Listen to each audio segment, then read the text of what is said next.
Sir जी black board सीधा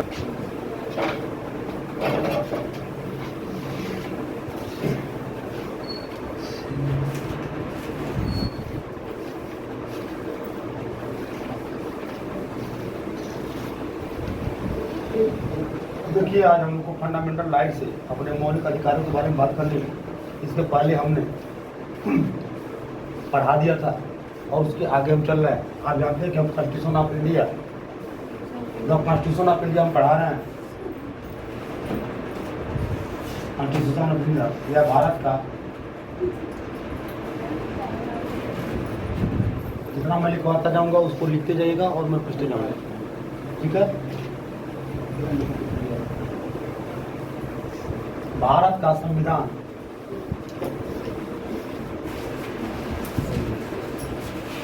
constitution of India, Bharat का संविधान।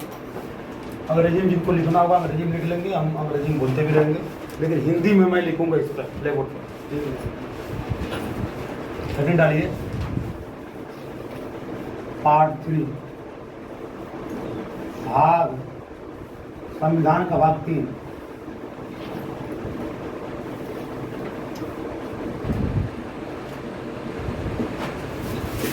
संविधान का भाग 3, जिसमें हम लोग पढ़ते हैं फंडामेंटल राइट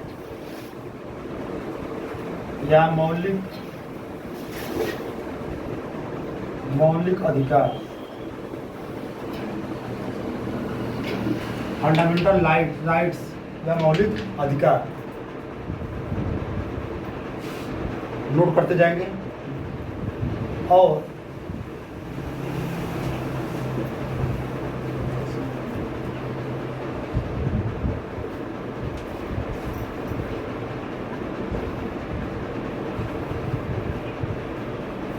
फंडामेंटल राइट, मौलिक अधिकारों के बारे में हम अनुच्छेद 12 से लेकर 35 के बारे में हम लोग बात करेंगे। इसको हम कहेंगे फंडामेंटल राइट, मौलिक अधिकार।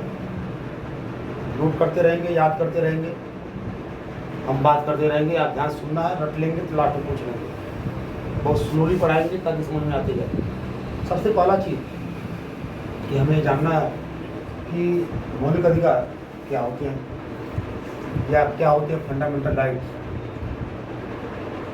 ध्यान रखेंगे कि हमारे मौलिक अधिकार वो मूलभूत अधिकार होते हैं जिनसे हमें वंचित नहीं किया जा सकता या जो हमसे छीना नहीं जा सकता। यदि मौलिक अधिकारों से हमें वंचित किया जाता है या ये हमसे छीना जाता है तो आप इन्हें प्राप्त करने के लिए डायरेक्टली अपील कर सकते हैं। कहाँ पर? सुप्रीम कोर्ट या हाई कोर्ट में। और मौलिक अधिकार ही जो एक ऐसा सत्ता है, जो पावर मौलिक अधिकारी, वो कभी भी अपनी पावर का गलत इस्तेमाल नहीं कर पाएगी। और यही सुनिश्चित करता है भारत में लोकतंत्र का। आप जानते हैं कि लोकतंत्र एक ऐसी शासन व्यवस्था है जो प्रत्यक्ष या अप्रत्यक्ष रूप में शासन किया जाता है या अपने शासकों का चुनाव किया जाता है। लेकिन भारत के नागरिक होने के नाते कुछ मौलिक अधिकार प्रदान किए गए हैं जिससे हमें सरकार पर एक नियंत्रण स्थापित या कंट्रोल स्थापित करने का और करते हैं। वही के सारे अधिकार हमें फंडामेंटल राइट के तहत या फिर मौलिक अधिकारों के तहत हम आप लोग को बताएंगे। तो अगर हम आपसे पूछें कि मौलिक अधिकारों की सबसे पहली बात किसके द्वारा किया गया था, मौलिक अधिकारों की बात सबसे पहले किसके द्वारा किया?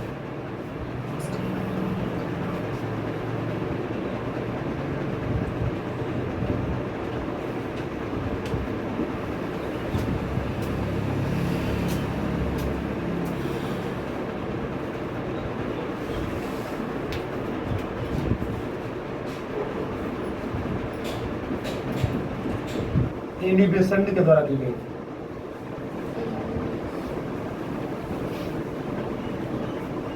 एनी बेसेंट के द्वारा सबसे पहले मौलिक अधिकारों की सबसे पहली मांग एनी बेसेंट के द्वारा किया गया था। और आपको पता होगा, आपको मालूम होगा कि एनी बेसेंट को ही सबसे पहले हम महिला के रूप में हम लोग मानते हैं। लेकिन यदि आपसे पूछे कि मौलिक अधिकारों की प्रथम लिखित मांग, मौलिक अधिकारों को सबसे प्रथम लिखित मांग किसके द्वारा की गई?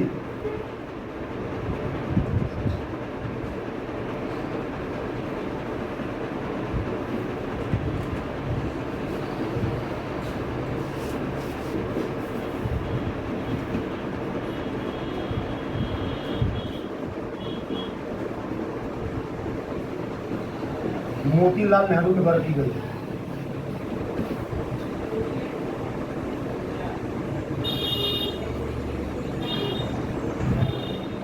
भारत में प्रथम मौलिक अधिकारों की सबसे पहले लिखित मांग करने वाले हुए मोतीलाल नेहरू के द्वारा किया गया 1928 में। वही और नेहरू के द्वारा प्रथम रिपोर्ट भी दिया गया था, और यही नेहरू रिपोर्ट भारत का जब अंग्रेजों के द्वारा भारतीयों को एक लिखित संविधान बनाने का चैलेंज दिया गया, तो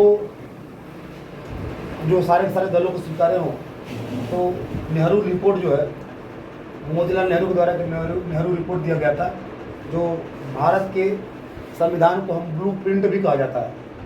संविधान का नेहरू द्वारा जो दिया गया था उसको हम कहते हैं ब्लू प्रिंट ऑफ इंडिया। और सबसे पहले भारतीयों के लिए या भारत के नागरिकों के लिए मौलिक अधिकारों की मांग की गई थी।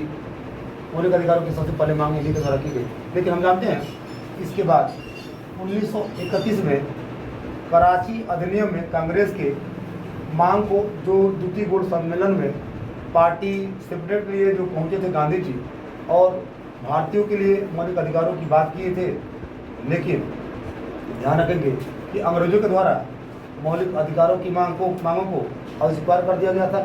और 1935 के भारत शासन अधिनियम के द्वारा अधिनियम 1935 के भारत अधिनियम के द्वारा, और याद कीजिए मैंने इसके पहले बताया था, जो 1935 के भारत शासन अधिनियम है गवर्नमेंट ऑफ इंडिया 1895, वहीं से हमारा 70% कॉन्स्टिट्यूशन आपको जो कि अडॉप्ट किया गया है, संविधान को अडॉप्ट किया गया। लेकिन फिर भी हमारे आज के संविधान में और 1935 के भारत शासन अधिनियम में सबसे पहला डिफरेंस या सबसे पहला अंतर किस चीज़ का है? मौलिक अधिकारों का। मौलिक अधिकार आज तो हमारे पास संविधान के भाग 3 में है, लेकिन जब 1935 का भारत शासन अधिनियम था तो पार्टी तो क्या आया था, तो वहाँ पर वो विदाउट फंडामेंटल राइट था, और वहाँ पर देखा जाए तो मौलिक अधिकार वहाँ पर नहीं थे।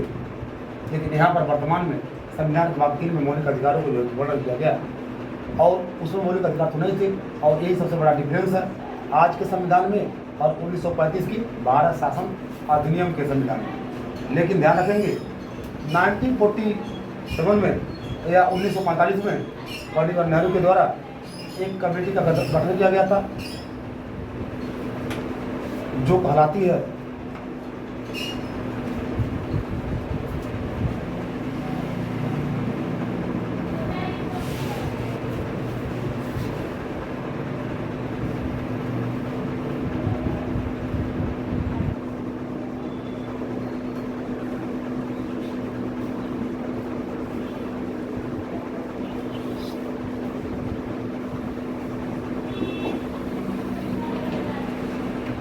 इसी कमेटी के द्वारा ये सिफारिश की गई थी कि नेहरू के द्वारा जितने भी राइट है जो लिखित है वो 2 भागों में विभाजित कर देना चाहिए, 2 पार्ट में डिवाइड कर देना चाहिए।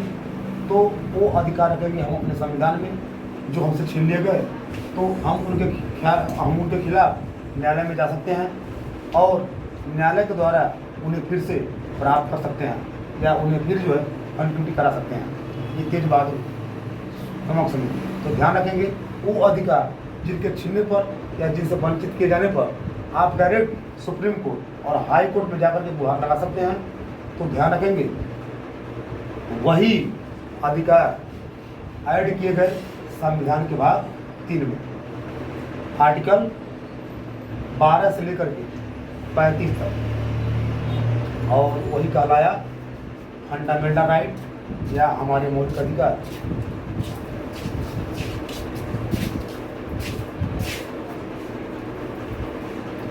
मेरी बात समझ रहा है ना? वही का है हमारा मतलब मौलिक अधिकार, जिनका विचार कहाँ से लिया गया था? कहाँ से लिया गया था? यूएसए से, अमेरिका से लिया था। ठीक है, बस सुनिए, खाली बस सुनिए, और दूसरा इम्पॉर्टेंट है आप नोट करते। चलिए, तो इतनी बात हम लोगों ने कर लिया। अब अमेरिका से लिया गया था, लेकिन एक बात और, एक और अधिकार रखे गए थे, जो यदि हमसे छीन ले जाए या जिन्हें हमसे यदि छीन करके या उन्हें हमसे वंचित कर दिया जाए तो आप उनके खिलाफ आप उन्हें न्यायालय में चुनौती नहीं दे सकते। कौन मतलब पूरी तरह से वो किस पर निर्भर करेगा, राज्यों पर निर्भर करेगा। और इन्हीं अधिकारों को जोड़ दिया गया पार्ट 4 में, संविधान के बाद 4 में, अनुच्छेद 36 से लेकर के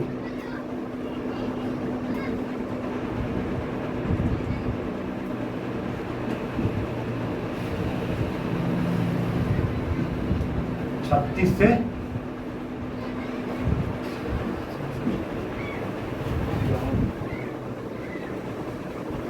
संविधान के भाग 4, इसी को कहा जाएगा राज्य के नीति निर्देशक तत्व। राज्य के नीति निर्देशक तत्व।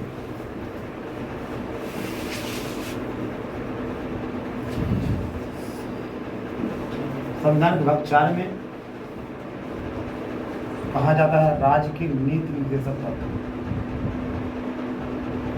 और आप जानते हैं राज्य के नीति निर्देशक तत्वों जो विचार है हम लोग कहाँ से लिया है, आयरलैंड से कॉन्स्टिट्यूशन से।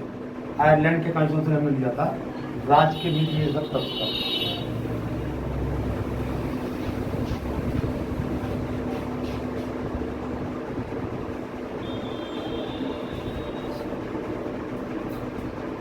जो मैं बोल रहा हूँ वो बात समझ में आ रहा है, बोलो। हाँ आ रहा थोड़ा ना,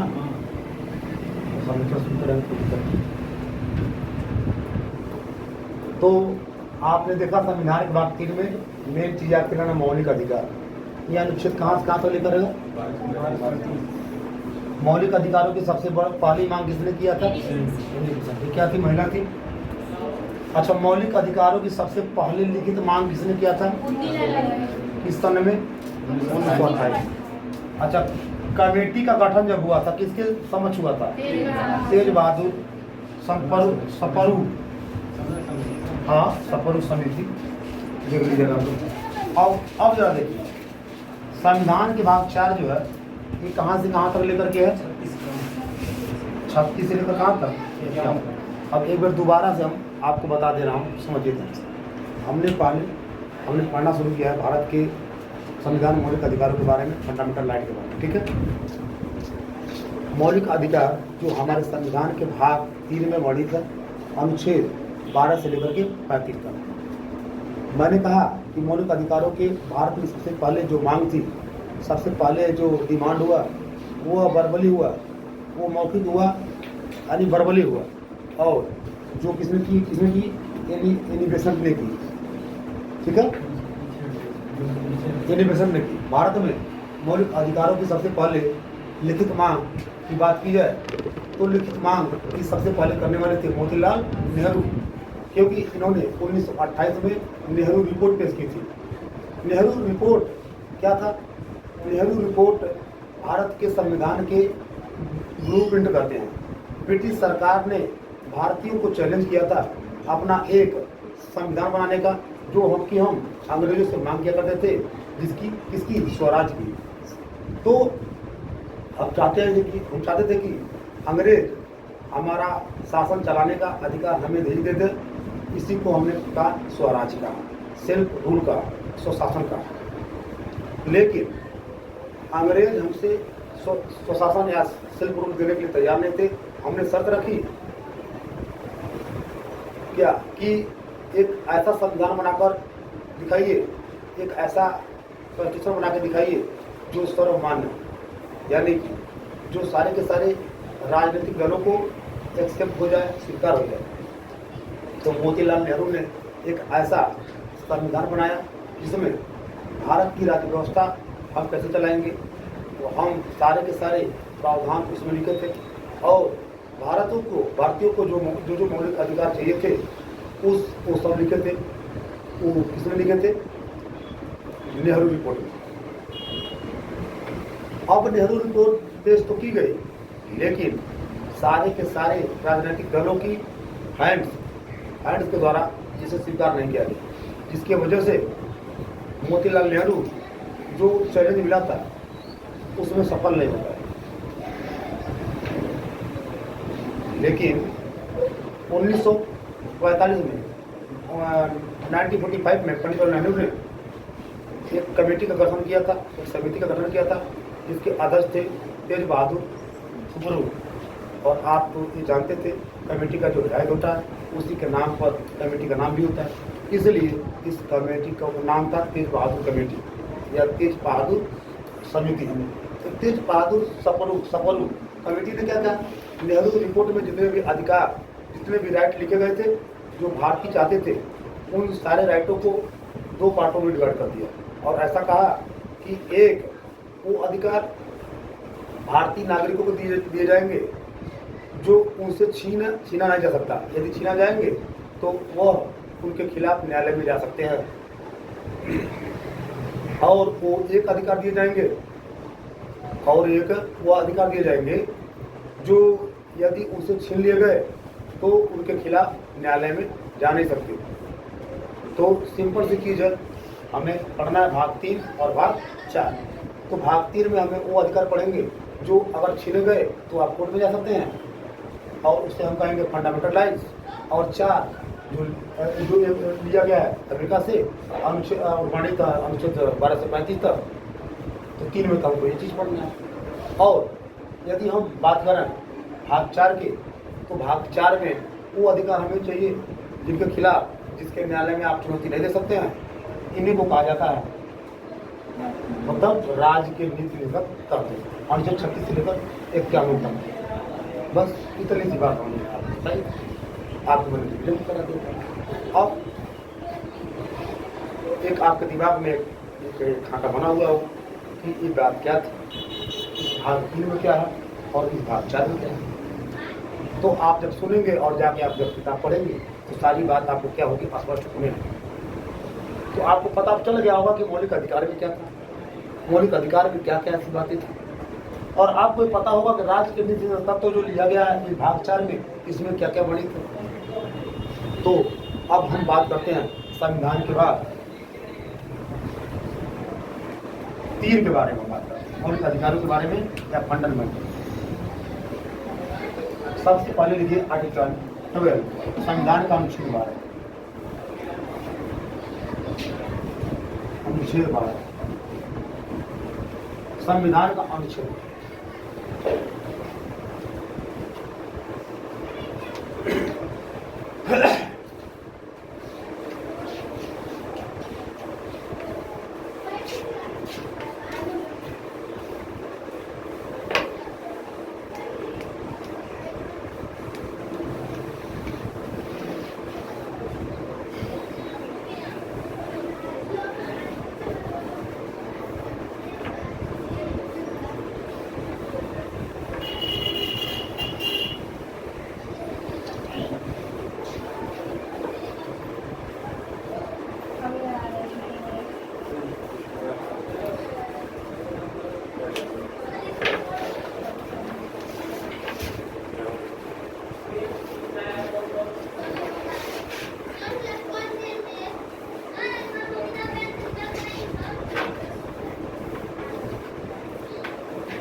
तो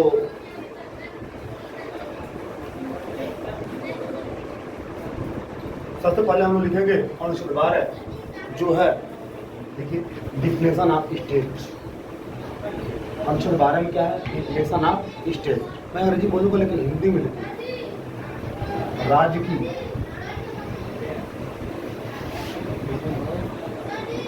की परिभाषा, definition of state, definition of state, राज्य की परिभाषा। सबसे पहले है आर्टिकल 12 अनुच्छेद 12 लिखा गया राज्य की परिभाषा। ये रटते रहिएगा, जितना मैं बोल रहा हूँ इसलिए धीरे धीरे बोल रहा हूँ, रटते रहिएगा, यहाँ पर रटा जाता है। हाँ, रटना पड़ेगा। जो मुझे समझाने का मैं समझा रहा हूँ। अनुच्छेद 12 में राज्य की परिभाषा का वर्णन किया गया है, या डिफिनेशन ऑफ स्टेट दिया गया है। डिफिनेशन ऑफ स्टेट दिया गया है। ध्यान रखेंगे, स्टेट का मतलब यहाँ पर यह है, आप सब जानते हैं कि हमने भाग 3 और भाग 4 में हमने कहा कि इन दोनों भागों के लिए जब हम भाग 3 और भाग 4 पढ़ेंगे तो हम कई बार राज्य शब्द का इस्तेमाल करेंगे, स्टेट वर्ड का इस्तेमाल करेंगे। तो यहाँ पर केवल और केवल इतना से मतलब है कि जब हम बोलेंगे राज्य या स्टेट, तो आप पार्ट 3 और पार्ट 4 में तो आप उसमें क्या क्या इंक्लूड होगा, तो आप ध्यान रखेंगे। यहाँ पर स्टेट का मतलब केंद्रीय सरकार और संसद से भी है, और राज्य सरकार और राज्य के विधानमंडल से भी है। यहाँ पर स्थानीय सरकार और पंचायत नगर पालिकाएँ और जिला कोर्ट से भी है, और वो प्रत्येक विभाग और वो प्रत्येक व्यक्ति जो विधि द्वारा या संविधान द्वारा स्थापित है, उन सभी को हम क्या कह सकते हैं, स्टेट कह सकते हैं, राज्य कह सकते हैं। तो एक स्टेट बोलने में इतनी बात आपको ध्यान में रखना पड़ेगा। यदि मैं आपसे कहूँ कि राज्य में एक ऐसा कानून बना दिया, तो वहाँ पर राज्य का मतलब संसद भी हो सकता है कि संसद ने कैसा कानून बना दिया। वहाँ पर राज्य का मतलब राज्य का विधानमंडल भी हो सकता है। तो कहने का मतलब कि यहाँ पर स्टेट का मतलब भारत की वो 28 राज्य नहीं है जिनका आप भारत संघ है। यहाँ पर स्टेट का मतलब केंद्रीय सरकार, संसद, राज्य सरकार, विधानमंडल, नगर पालिकाएँ या पंचायतें या जिला कोर्ट या संविधान और विधि द्वारा स्थापित सभी पद और सभी विभाग, जो उन्हीं को हम कहते हैं यहाँ पर state. This is definition of state and article 12 राज्य, यही अनुच्छेद 12 कहता है राज्य। तो आपको अब समझ में आया होगा कि राज्य की परिभाषा क्या है। तो ध्यान रखेंगे, राज्य का मतलब केवल राज्य नहीं। मेरी बात समझ में आई कि नहीं है? राज्य का मतलब केवल राज्य नहीं। चलो अगला,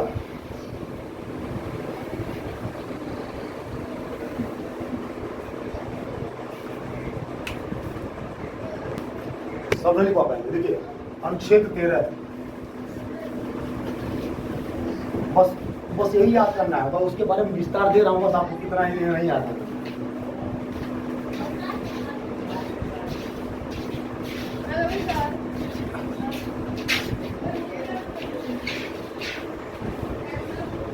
अनुच्छेद 13 में बस आपको यही चीज आपको याद करना है। हम उसके बारे में पूरा बता दे रहा हूँ, उसको केवल छोड़ना, ठीक है। हिंदी में लिखिए,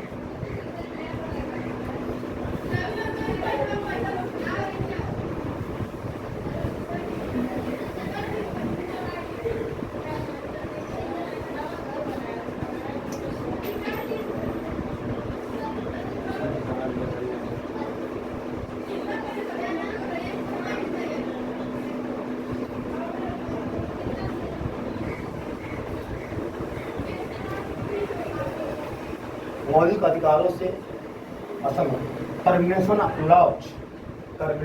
laws made against the fundamental rights. मौलिक अधिकारों से असंगत विधियों का शून्य या निरस्त होना। स्टेटमेंट से ही पता चलता है। यदि ध्यान रखेंगे, यदि राज्य के द्वारा कोई भी ऐसा कानून बनाया जाता है, हमने क्या कहा, राज्य के द्वारा। और आप सोचेंगे कि यहाँ राज्य का क्या मतलब है, तो यहाँ पर राज्य का मतलब है आर्टिकल 12 में हम लोग पढ़ चुके हैं। राज्य का मतलब, यदि राज्य के द्वारा ऐसा कोई भी कानून बनाया जाता है, और वो राज्य संसद भी हो सकती है, मैं बार बार लोकसभा भी हो सकती है, राज्य की विधानसभा भी हो सकती है, कोई भी हो सकती है। तो ध्यान रखेंगे, यदि राज्य के द्वारा कोई भी ऐसा कानून बनाया जाता है जो मौलिक अधिकारों को नुकसान पहुंचाता है, या मौलिक अधिकारों की अगेंस्ट होता है, या मौलिक अधिकारों से असंगत होता है, तो ध्यान रखेंगे न्यायालय उसे निरस्त कर सकता है, या उसे नलिफाइड कर सकता है, उसे शून्य घोषित कर सकता है। सिंपल सी बात यह है कि हमारी विधायिका के द्वारा या राज्य के द्वारा कोई भी ऐसा कानून या नियम नहीं बनाए जा सकते जिससे हमारे मौलिक अधिकारों को नुकसान पहुंचे या जिससे हमारे मौलिक अधिकारों का निरस्त हो। उसी के लिए प्रावधान किया गया है आर्टिकल 13 में। आप कह सकते हैं कि जो अनुच्छेद 13 है, जो आर्टिकल 13 है, वो काम करता है किसके लिए? आर्टिकल 13 करता है शील्ड पर, एज पर शील्ड पर फंडामेंटल राइट्स। आप कह सकते हैं इसे, इस अनुच्छेद को या यही अनुच्छेद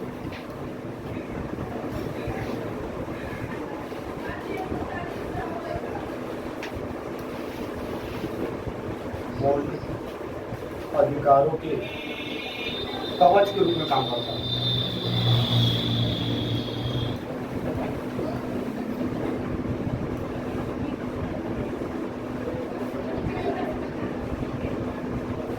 मौलिक अधिकारों के कवच के रूप में कार्य करता है।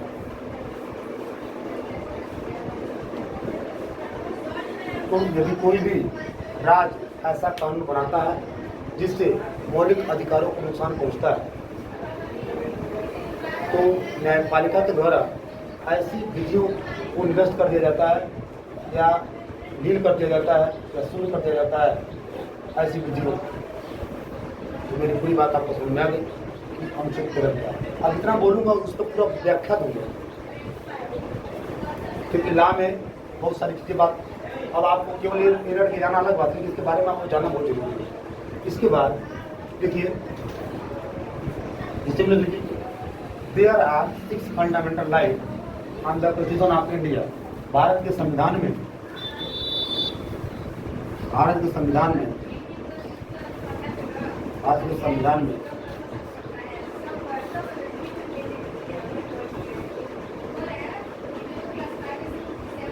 6 मौलिक अधिकारों का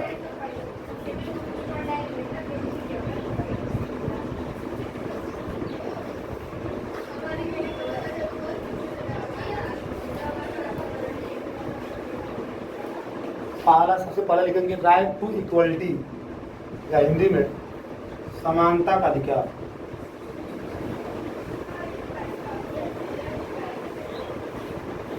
राइट टू इक्वलिटी या समानता का अधिकार। राइट टू इक्वलिटी, समानता का अधिकार।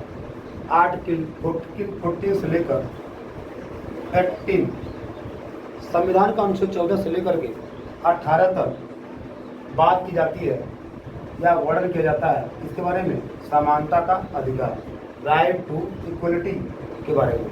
राइट टू इक्वलिटी के बारे में आपका 14 से लेके 18 तक।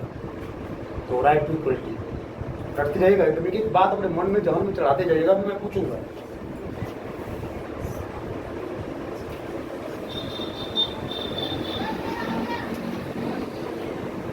स्वतंत्रता का अधिकार, right to freedom, right to freedom या स्वतंत्रता का अधिकार। आर्टिकल 19 से लेकर 22 तक। Next, right against the prostitution, शोषण के विरुद्ध अधिकार। राइट अगेंस्ट एक्सप्रेशन अधिकार।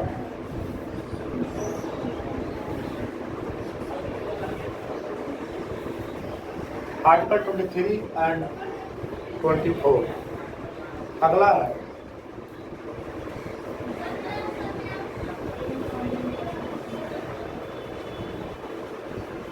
धार्मिक स्वतंत्रता का अधिकार।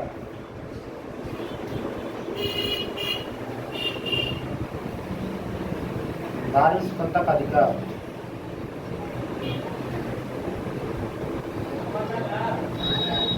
अनुच्छेद 25 से 28 तक। नंबर 5,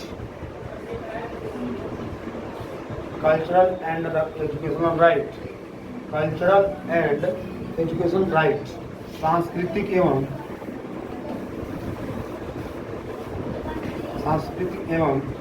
शैक्षणिक अधिकार।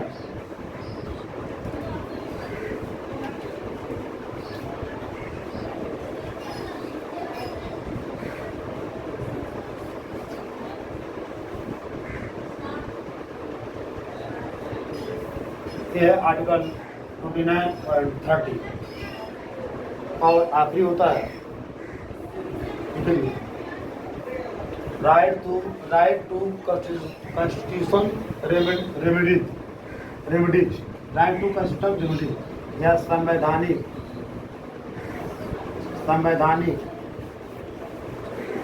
उपचारों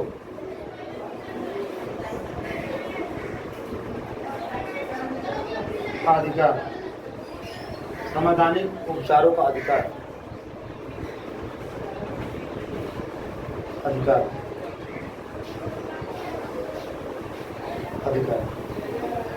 राइट टू कॉन्स्टिट्यूशन रेमेडीज, अनुच्छेद 32 नोट कर लीजिए सारी बात।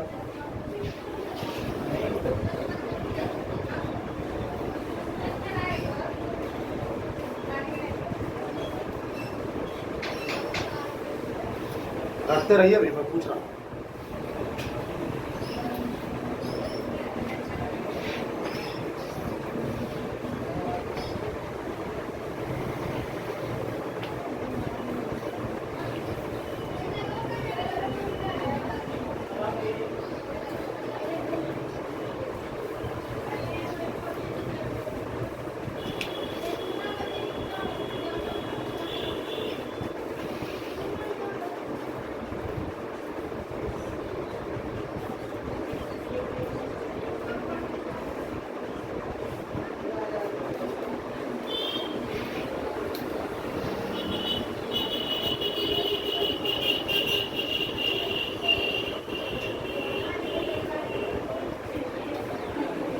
अब इसके बारे में हम पढ़ाने जा रहे हैं। सबसे पहले हेडिंग डाल लीजिए, समानता का अधिकार।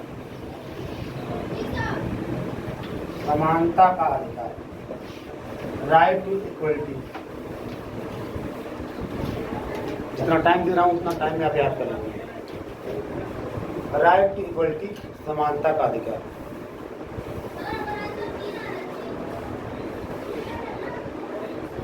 राइट टू इक्वलिटी, समानता का अधिकार।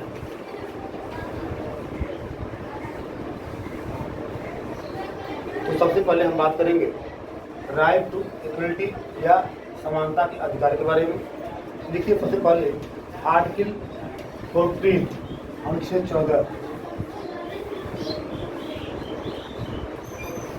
सबसे पहले लिखिए संविधान का अनुच्छेद 14, जिसमें है लिखिए इक्वलिटी बिफोर लॉ, या हिंदी लिखिए विधि के समक्ष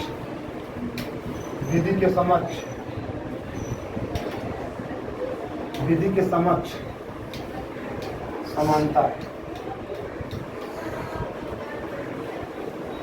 और विधि के समक्ष समानता का मतलब क्या है?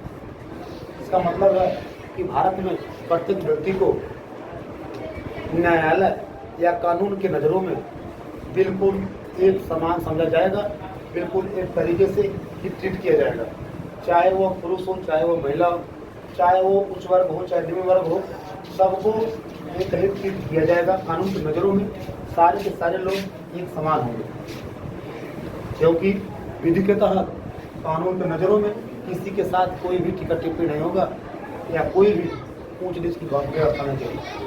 और हालांकि कुछ स्पेशल केसों में कुछ अपवादों के तहत न्यायालय या आप कह सकते हो कि कोर्ट जो है, न्यायालय है, उसको सजा देते हुए ये चीज़ कंसीडर कर सकता है कि यदि कोई अपराध है तो किसके द्वारा हुआ है, किस सिचुएशन में हुआ है, ये सब किस कंडीशन में हुआ है, और ये सब की सारी कंसीडर की जा सकती है। लेकिन कानून की नज़रों में प्रत्येक व्यक्ति बिल्कुल एक समान, सारे के सारे लोग समान। लेकिन यहाँ पर एक अपवाद भी है, एक एक्सेप्शन भी है।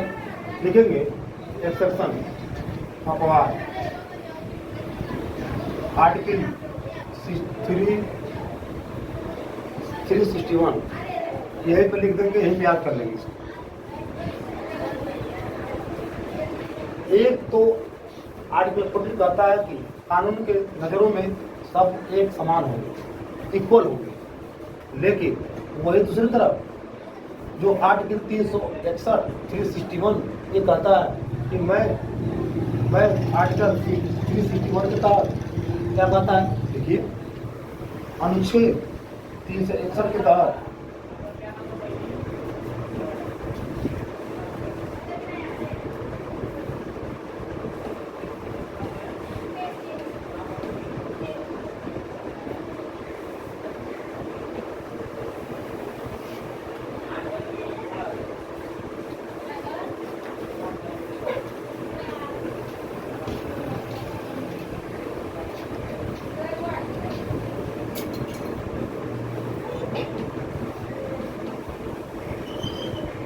राष्ट्रपति एवं राज्यपाल को विशेष संरक्षण प्रदान किया गया है। कहने का मतलब सिर्फ इतना सा है कि कानून की नज़रों में प्रत्येक व्यक्ति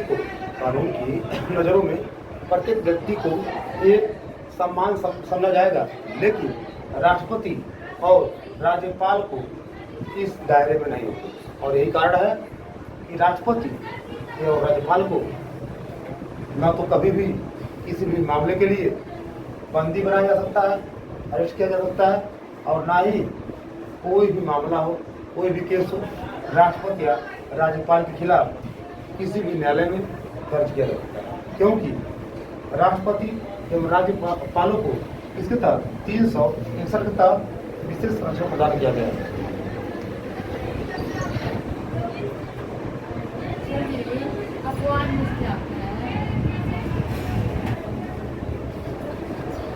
अपवाद का मतलब ये है कि बाकी जो अनुच्छेद 14 है ना, 14 के तहत सभी लोगों को भाई कानून सजा देगी, लेकिन अपवाद ये हो गया भाई। आप ही बताओ कि अगर कोई मान लो आपको सजा नहीं दे रहा है और सबको सजा दे रहा है, तो ये अपवाद नहीं हुआ? आखिर क्यों? राष्ट्रपति को भी और राज्यपाल को भी तो सजा मिलना चाहिए, जब यही विधि कहती है कि सबके सब समानता का अधिकार है। तो यही अपवाद बन गया। हम लोगों जैसे वो भी इंसान है, लेकिन उनको तो सजा नहीं मिलेगा, वो तो जेल नहीं जाएंगे। इसका मतलब वो हमारे लिए अपवाद बना कि भाई उनको मिलेगा। बात समझ सकते? अपवाद यही होता है, एक्सेप्शन इसलिए होता है, अपवाद यही होता है कि अगर मान लीजिए अगर एक साथ दो लोग रह रहे हैं, तो दोनों अगर मुलजिम है तो अब उनको दोनों को सजा मिलनी चाहिए, नियम ही कहता है। लेकिन अगर उन दोनों लोगों में एक राष्ट्रपति हो और एक कोई आम व्यक्ति हो, तो राष्ट्रपति को कहा जाएगा जाओ भाई आपको बंदी हम नहीं मानते, हम आपकी गलती को नहीं मानते। तो यही एक्सेप्शन आ गया, यही अपवाद आ गया, जिसको कह दिया गया। अब 361 के तहत कई बार पूछ सकता है ऐसे कौन ऐसे व्यक्ति हैं जिनके साथ समानता का अधिकार नहीं प्राप्त है, मतलब उनको न्यायालय कोई जुर्म करो तब भी उसको सजा नहीं दे सकती है।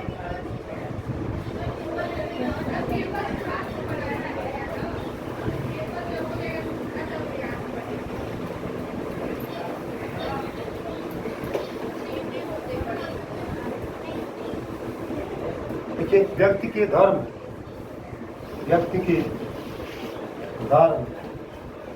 जात, मूल वंश तथा जन्म के आधार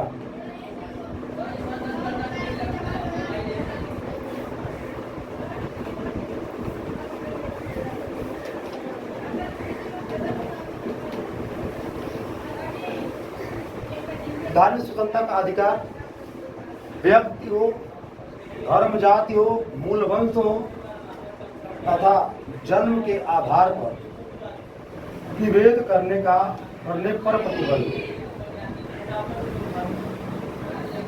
धार्मिक स्वतंत्रता का अधिकार बताइए, आर्टिकल कहाँ से कहाँ तक ले धार्मिक स्वतंत्रता का अधिकार? 25 से 28। चलिए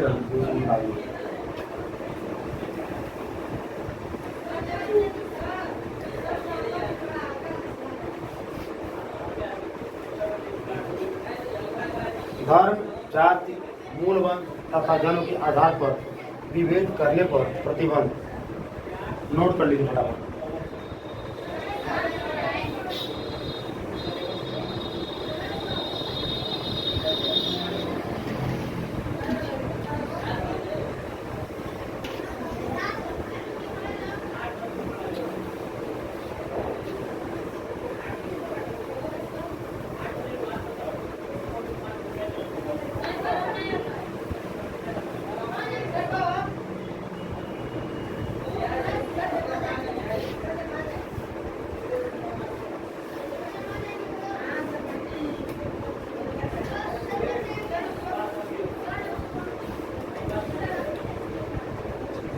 याद करिए, याद करिए, ये मत अपने वीडियो चलने दीजिए, साथ अपने तैयार करते रहिए।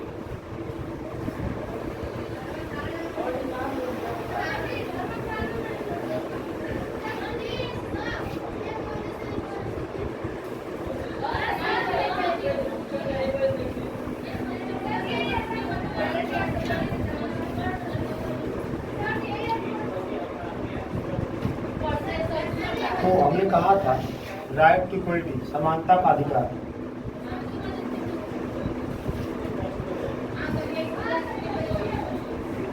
समानता समानता इस तरह से भी तो मेंटेन होगा। समानता के अधिकार में धार व्यक्ति का धर्म, जाति, मूल वंश तथा जन्म के आधार पर विभेद नहीं किया जाएगा, तो समानता का तभी तो अधिकार होगा।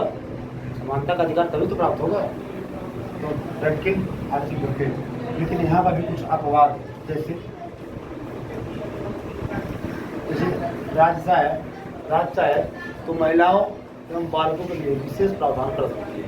और ऐसा होता ही है, महिलाओं के लिए और बच्चों के लिए या बालकों के लिए विशेष प्रावधान कर सकता है। कुछ स्पेशल प्रोविजनल कार्य किए जा सकते हैं, लेकिन सामान्य तौर पर उनके धर्म, जाति, मूल वंश, लिंग और जन्म के स्थान पर मतभेद नहीं किया जाएगा। अगला लिखेंगे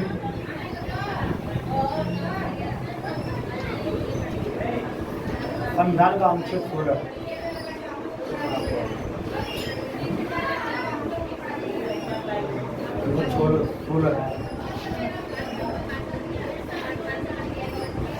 लोक नियोजन में वो आर्टिकल 15 था, इसको डाल लीजिएगा, 15 वाला 15 था ना। अनुच्छेद 16 में लोक नियोजन में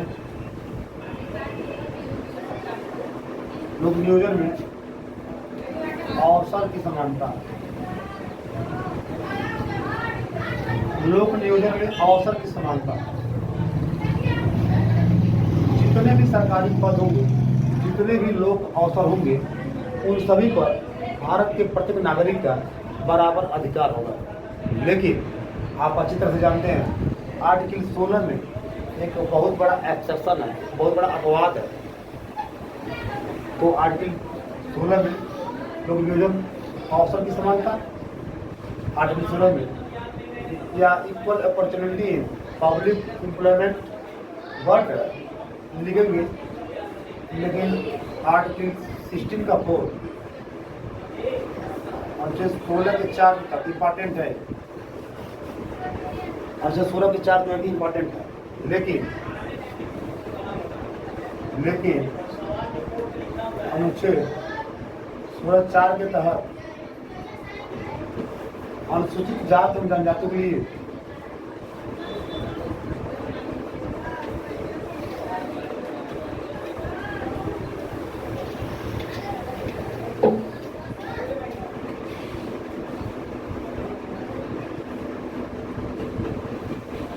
अनुसूचित जाति एवं जनजातियों के लिए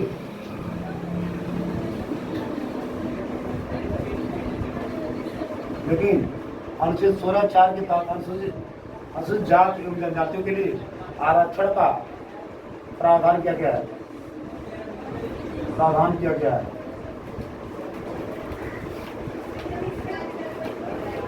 provision for reservation SC and ST। Next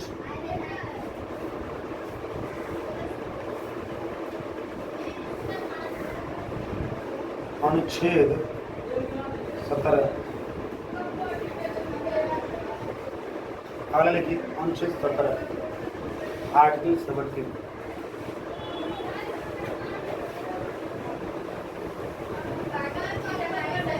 लिखेंगे अनुच्छेद 17 में भारत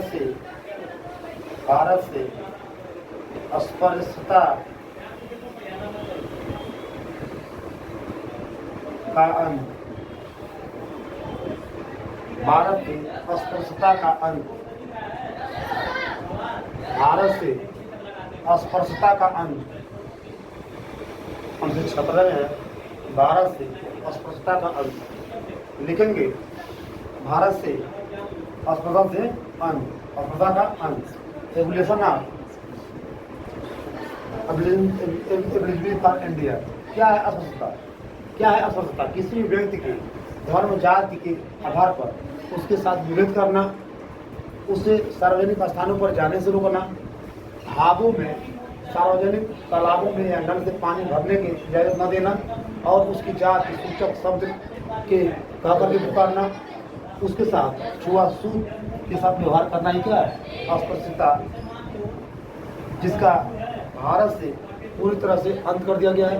लेकिन कोई व्यक्ति भारत में किसी व्यक्ति के साथ छुआछूत या आप कह सकते हैं कि करने की कोशिश कर रहा है या कहेगा कि ये उसके मौलिक अधिकारों का हनन माना जाएगा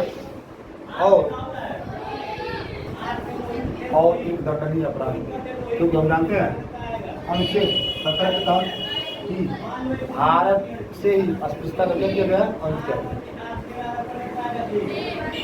नोट कर लेंगे, भारत से अस्पृश्यता का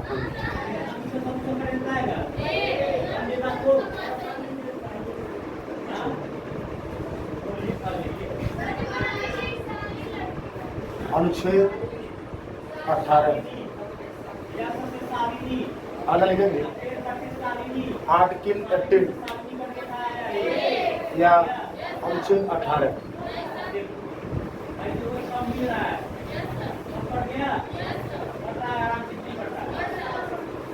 आर्टिकल 18 में लिखिए एबोलिशन ऑफ टाइटल, उपाधियों का अंत। एबोलिशन ऑफ टाइटल या उपाधियों का अंत। उपाधियों का अंत, एबोलिशन ऑफ टाइटल, उपाधियों का अंत।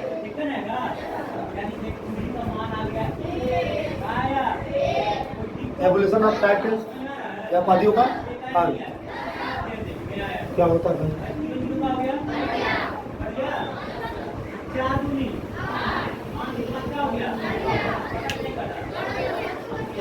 तो कोई भी हमने बताया कि उपाधियों का इस्तेमाल नहीं करेगा।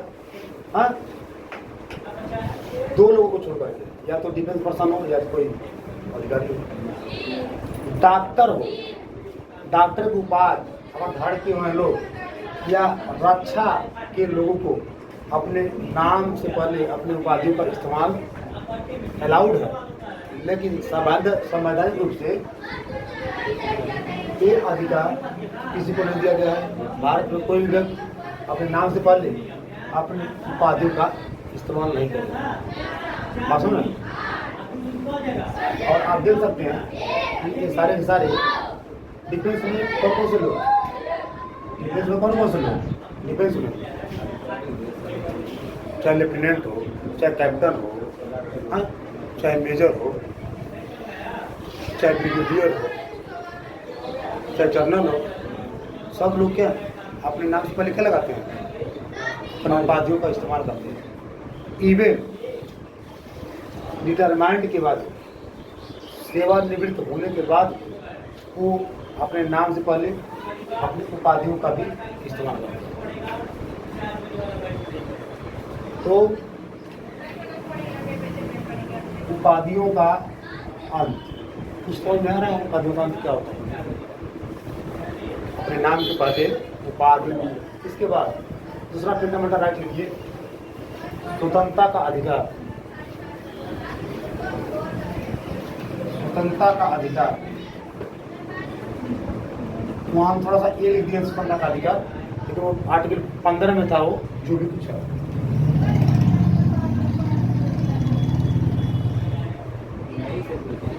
अनुच्छेद स्वतंत्रता का अधिकार जैसे मौलिक अधिकार है, समानता का अधिकार है, उसे स्वतंत्रता का अधिकार है। तो 18 का हो गया है, 19 कर लेंगे आराम से लिखेंगे।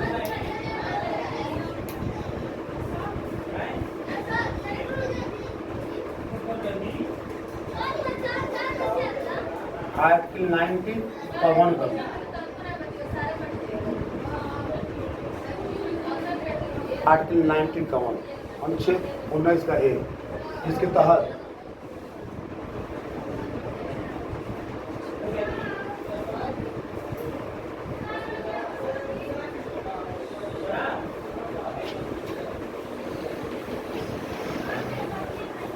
हमारे संविधान के तहत 5 स्वतंत्रताएं प्रदान की गई है। आर्टिकल 19(1) में 5 स्वतंत्रताएं 91 में। और आप जानते हैं ये 5 स्वतंत्रताएं कौन कौन सी हैं? 19(1) का ए। सबसे पहले लिखेंगे आर्टिकल 19(1) का ए।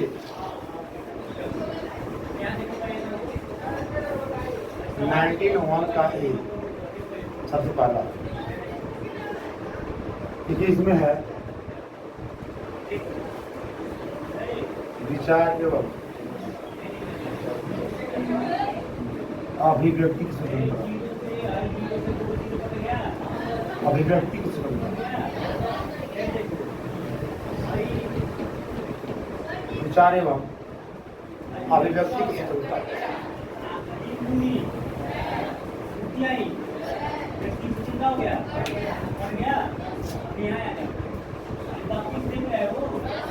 विचार एवं अभिव्यक्ति की स्वतंत्रता।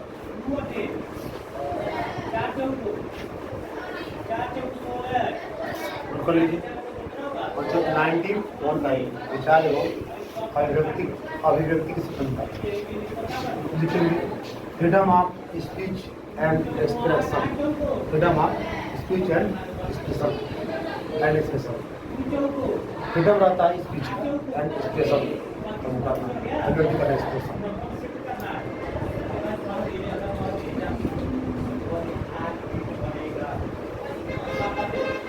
तो भारत में प्रत्येक व्यक्ति के लिए मौलिक अधिकार है कि वो अपने विचारों को किसी के समक्ष क्या कर सकता है, व्यक्त कर सकता है, बोल सकता है या स्पीच करने की या वाक करने की स्वतंत्रता, अर्थात आर्टिकल 19(1) ए की ही तहत प्रदान की गई है। लेकिन ध्यान रखिएगा, विचार अभिव्यक्ति करने से पहले केवल 2 बातों को ध्यान रखना होगा।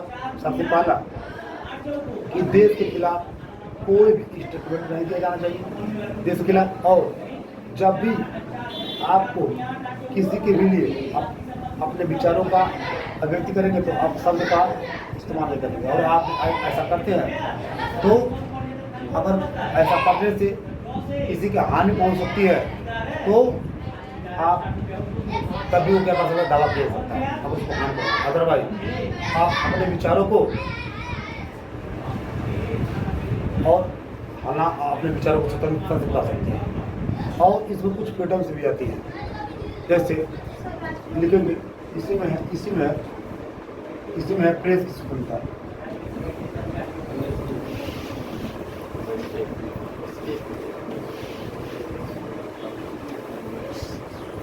प्रेस की स्वतंत्रता।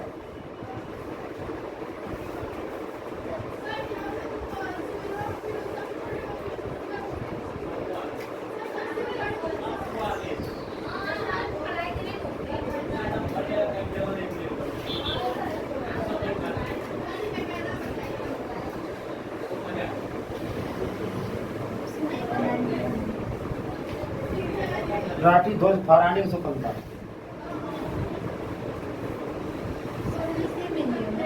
हाँ, उसी के अंतर्गत।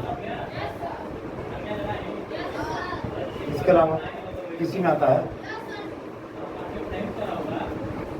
शांत रहने की स्वतंत्रता।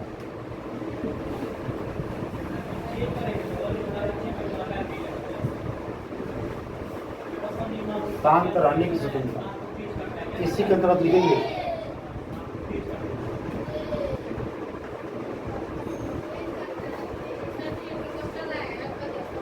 फ्रीडम टू नो, जानने की स्वतंत्रता।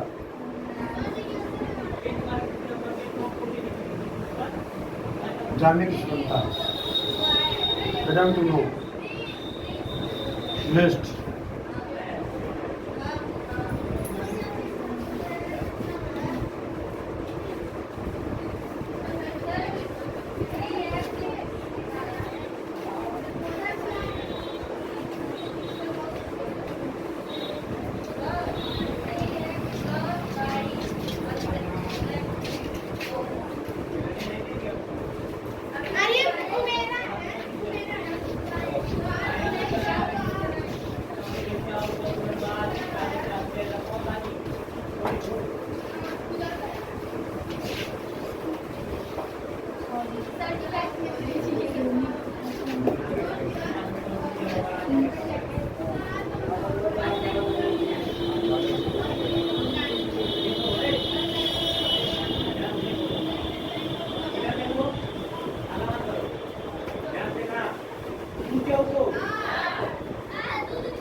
एवं निःशस्त्र सम्मेलन करने का अधिकार है।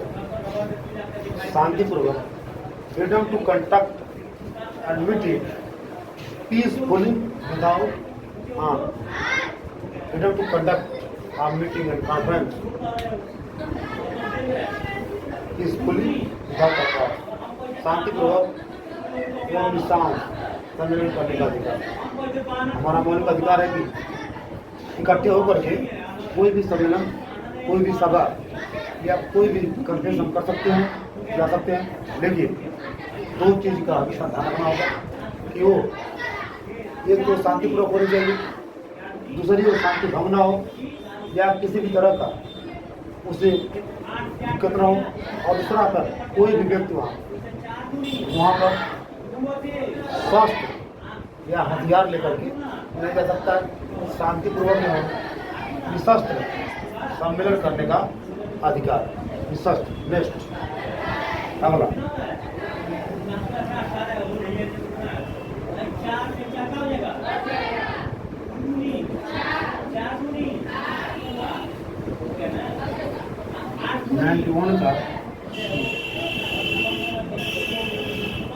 अनुच्छेद 91 का सी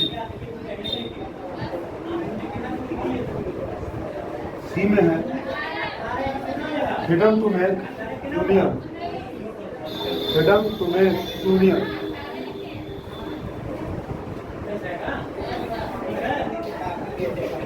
संघ बनाने की स्वतंत्रता।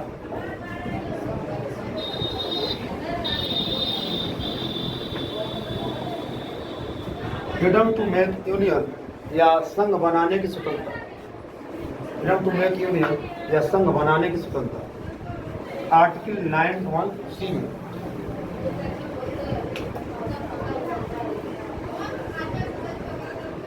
तो ध्यान रखेंगे कि भारत में प्रत्येक नागरिक को यह अधिकार है, चाहे तो संघ बना सकता है।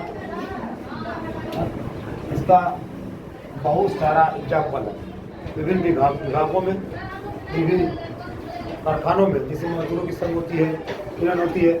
सरकारी विभागों में भी कर्मचारियों का भी क्या होती है, संघ होती है, अपना एक संघ होता है। अगला लिखेंगे,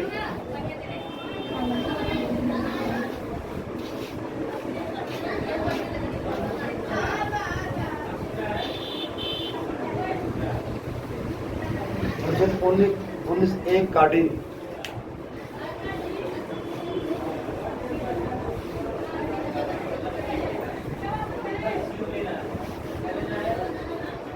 लिखेंगे, भारत राज्य क्षेत्र में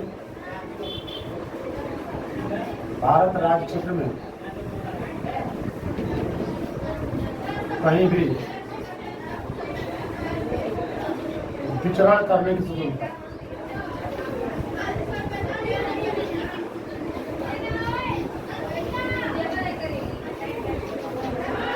भारत राज्य क्षेत्र में कहीं भी विचरण करने की स्वतंत्रता, भारत राज्य में कहीं भी विचरण करने की स्वतंत्रता, भारत राज्य क्षेत्र में कहीं भी विचरण करने की स्वतंत्रता। विचरण माने घूमने की, freedom to move freely, freedom to move freely, move freedom and territory union. Bharat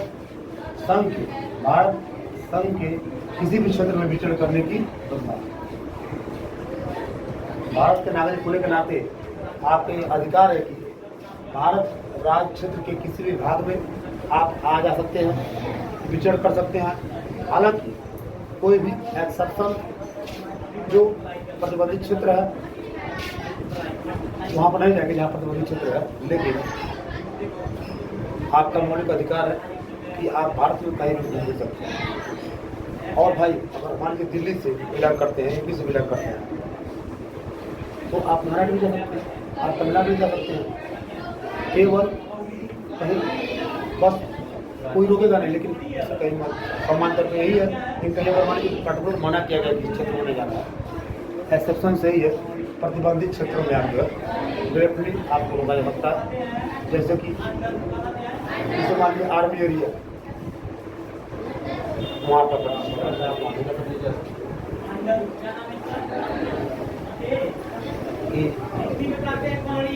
मैंने आपको बता दिए कि आप जाइए जहाँ भी कहीं भी घूमने फिरने का अधिकार था, ऐसा थोड़ी है कि आप चले जाइए राष्ट्रपति भवन के पास घूम लिए, राजभवन के अंदर घूम लिए चले जाइए, तो आप नहीं जा सकते। तो जो प्रोहिबिटेड एरियाज है आप वहीं जा सकते हैं, लेकिन सम्मान तौर पर आप कहीं भी घूम फिर सकते हैं, विजिट कर सकते हैं। श्रेष्ठ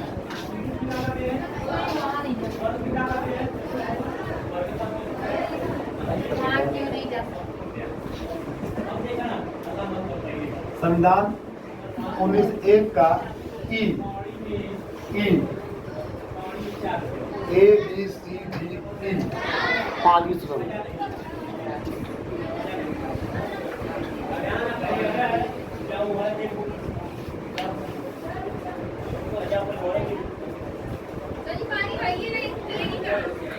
रटते रहिएगा, मैं इसी आस में आराम से चल रहा हूँ ताकि रटते रहे।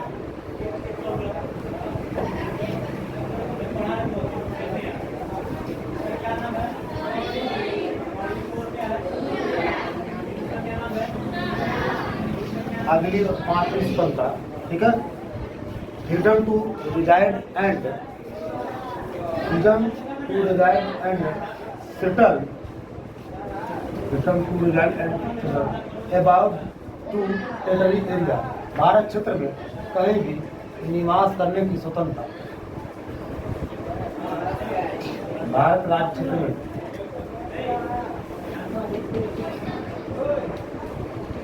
कहीं भी बसने एवं निवास करने की स्वतंत्रता।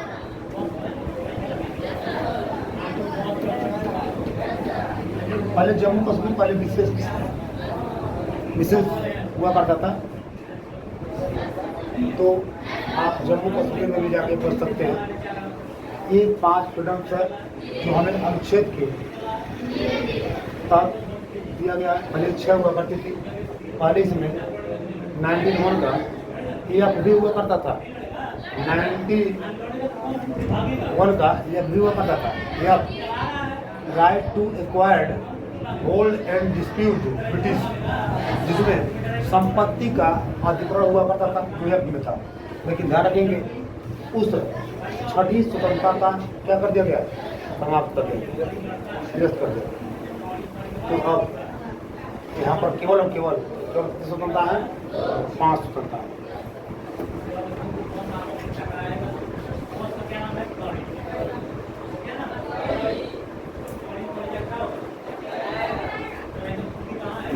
और 91 की के बारे में बात करेंगे, उसको अब क्या कर दिया गया, टर्मिनेट कर दिया गया,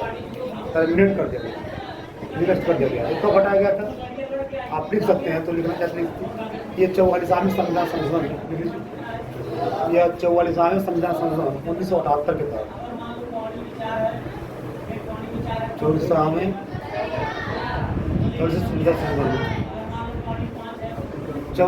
संविधान संशोधन के 1978, तो ये अब एग्जिस्ट नहीं करता है, इसको हटा दिया गया है। तो आपको केवल रखनी है याद कितनी, 5, ठीक है। चलिए आज की अब कहानी हम यहीं पर रोक रहे हैं, क्योंकि मौलिक अधिकार हम जारी देंगे। कल इसके आगे हम कल 4 पढ़ाएंगे, आज हम भाग 3 पढ़ा दिए, कल आगे ले चलेंगे भाग 4, ठीक है। तब तक लिए थैंक यू वेरी मच, शुक्रिया, धन्यवाद। 90